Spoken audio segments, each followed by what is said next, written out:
Gaza Attack Live, world will know less about what's happening in Gaza, says AP after Israeli attack.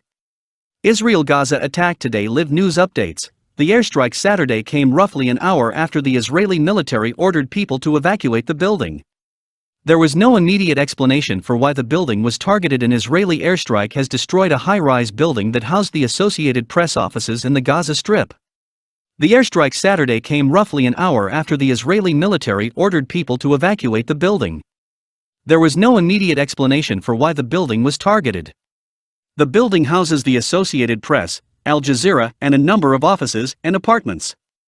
The development comes hours after an Israeli airstrike in Gaza City on Saturday killed at least 10 Palestinians, a majority of whom were children, AP reported. Responding to the development, AP said in a statement, "This is an incredibly disturbing development. We narrowly avoided a terrible loss of life. A dozen AP journalists and freelancers were inside the building and thankfully we were able to evacuate them in time." As the conflict between Israel and the Hamas continues to escalate, Palestine witnessed some of its most widespread protests in years. Hundreds of young demonstrators clashed with Israeli troops, leading to the death of at least 11 people so far, AP reported.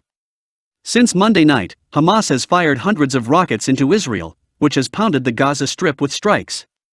In Gaza, at least 139 people have been killed, including 39 children and 22 women. In Israel, 8 people have been killed, including the death Saturday of a man killed by a rocket that hit in Ramat Gan, a suburb of Tel Aviv.